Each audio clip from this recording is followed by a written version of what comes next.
the Online Entrepreneur Motivation Series, discussing ideas, strategies, and mindsets to help online entrepreneurs become more successful. In today's presentation, we're going to talk about business development and why it's important to develop your business, and more specifically, the things you need to be focusing on in order to successfully build your business. Now, the first thing you need to realize is when it comes to success in online business, or really any business for that matter, there are just a few things that you need to do well. And in some cases, you could even get away with just doing one thing really well. And this is a problem for a lot of new entrepreneurs, or a lot of people in general who want to break into business, and they believe that they have to be all things to all people. When you start breaking it down, you start looking at the most successful entrepreneurs, the most successful companies. They were built upon the idea of specialization and the idea of becoming really, really good at providing one thing really, really well. And so you have to begin to ask yourself, as an online entrepreneur, what is it that makes me unique? What are the skills and practices that I bring to the table that people are going to pay me for? What do I do better than most other people? And what's a craft or what's a skill that I can hone and get even better at so I can get paid even more as I go along? And it's very important that you have this discussion with yourself early and often, because it's very easy as business grows and as things get busier and as your schedule becomes more and more hectic for you to divert your attention in a million different directions. So the thing here is to remind you, focus on doing a few things well, or even just one thing well. Maybe you're a great presenter or speaker. Maybe you're great at programming.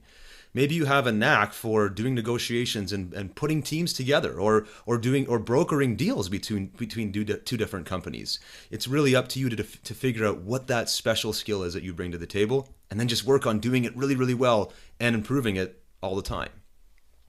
Now that brings us to our second point here, which is how do you get even better at what you're already good at? We kind of already talked about this. When you focus on the things that you do naturally well, the things that you want to be paid for in your business, now you're creating the level of specialization that people want to pay you for, and then you begin to ask this question, how do I get even better at what I'm already good at?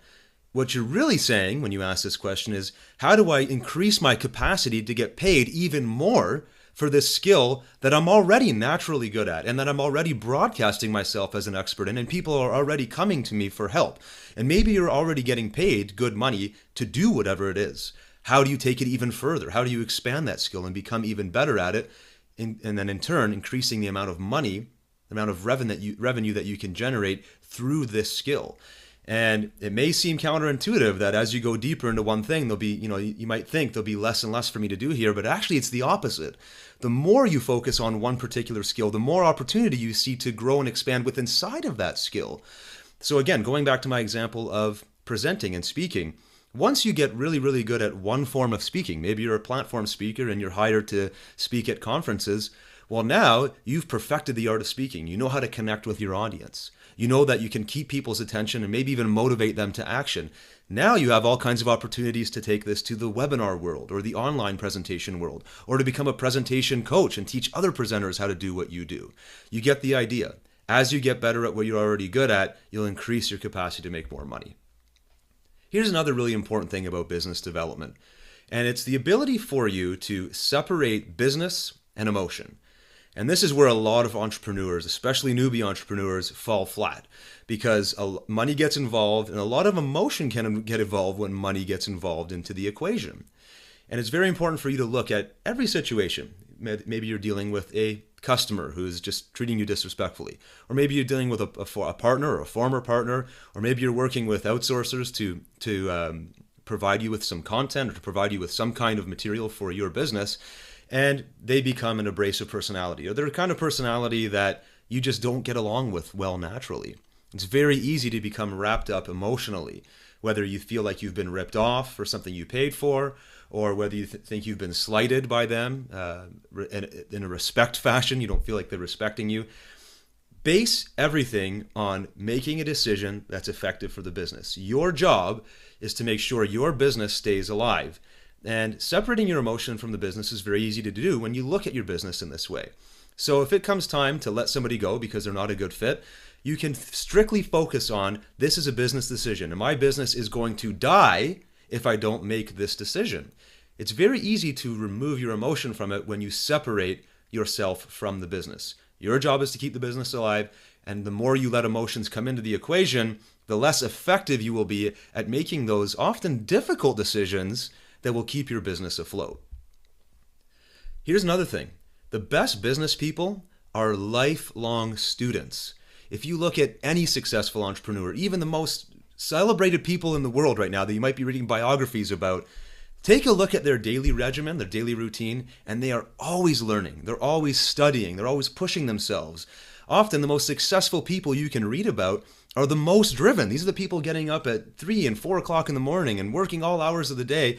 And I'm not suggesting that you have to work nonstop to be successful, but they're addicted to the growth. They're addicted to becoming students of their craft and to becoming better at what they already do well. And they never ever allow themselves to kind of rest on their laurels or to look at things they've done in the past and say, I've already achieved X level, my maximum level of success. I'm done now. They're always looking to expand. They're students, and when they feel like they've mastered something, they go into another area that can already expand what they're doing well, and they become a brand new student in that area. And they enjoy the process of learning. They enjoy the process of breaking down something they don't know how to do yet, going through the initial awkward phases of kind of figuring out how this whole thing works, building up proficiency, and then they thrive on the idea of mastering something new that they haven't been able to do before.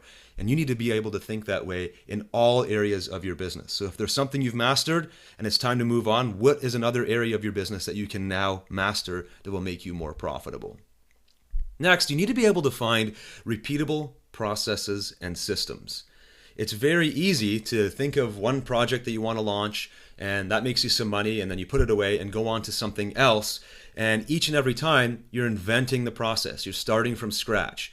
You need to begin to ask yourself, how can I leverage the actions I'm taking, the things I'm doing in each project, each revenue-generating project? And how can I template these things? How can I write a system or a checklist so that I can repeat a lot of the things that created success in the first place? So as an example, let's say you're an author or you create a product of some sort and people are buying your work and you get questions. And maybe the questions come in and a lot of them are the same type of question. Maybe they fall into 3 different categories, but for the most part, there are 3 categories of questions. And you can anticipate that these same questions are going to come again in the future. Well, now you can create templated answers anticipating when these questions are going to be asked again in the future. And instead of having you or your support team or whoever's responsible for answering these questions type out those answers again, you can have templates created, or even as an example, create an FAQ section. And now you've got something that's already done for you. It's already completely systemized. So when this action takes place, your company is set up to automatically handle that action and move on. And it doesn't interrupt what you're currently doing, the growth that you're currently working on.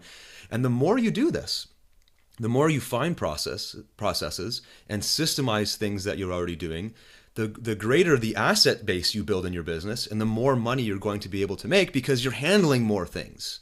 The more you can handle, the more money you can make. So always be on the lookout for things that you're doing that are of a repetitive nature that you can systemize or put into some template of some sort. Finally, building your network. When it comes to business development, it's impossible to develop your business and to become successful as an entrepreneur if you're not expanding your network. But the problem is a lot of people do it the wrong way. They go into these online social networks like LinkedIn and they just start asking for people to help them. Or they go to a live event and they talk all about themselves. The key to building your network is to reach out and connect with other people. And the best way to do that is to meet people for the sake of meeting them and take interest in who they are in their lives, not just what they do for work, but in their personal lives, where they live, how many kids they have, where they grew up, some of the things they do outside of business. Some of the projects they may be working on that have nothing to do with making money. You can connect with people at all different kinds of levels. I've talked to a number of different entrepreneurs. Some of their best partners, some of the best people in their network are people they connected with outside of business. Maybe they played on the same sports team together, or maybe they were interested in the same kind of hobby. And meeting at that level, they had a common connection, a common bond. And then it just so happened that the business connections flowed naturally out of that. When you go into a networking event or to a networking situation with the goal and the determination that I just got to build my network and I have to find as many people who can help me make more money as possible, you're doing it the wrong way, and you're actually going to repel people. They're not going to be interested in talking to you because they'll see that you're only in this for the business side of it. You're only in it to make contacts, to maybe grow your prospect list, and there's nothing they're really going to gain from it intellectually or even in a relationship capacity. So always think of meeting people for the sake of meeting them, and then just let it flow naturally from there. You'll be amazed at the amount of connections you'll make, even with just one good relationship. So treat those relationships really well, and build your network tactfully, focusing on the person first. If you do that well, and you do everything that we've talked about in this presentation, then your business development is on the right path for success. So let's quickly talk about some business development exercises that you can put into play right now. First, list 3 money-making skills that bring in money on a regular basis and brainstorm how you can strengthen them. I mean, you're already doing well with these. They're already making you money. They're bringing revenue into your business. How can you take that further? What can you do to enhance the skill? What can you do to find more customers who will pay for that skill? Think of all the different ways that you can transform this into even more opportunity for your business. Then list 3 money-draining tasks. These are tasks that actually cost your business, things that you're doing on a regular basis that are preventing you from spending time on those other 3 that are making you the money, and brainstorm ways that you can remove them, either through systemizing, through delegating, through outsourcing, hiring, removing them altogether in some cases, but sit down and think of them at a detailed level so that you can remove them. Doing these 2 tasks will be hugely transformational to your business development.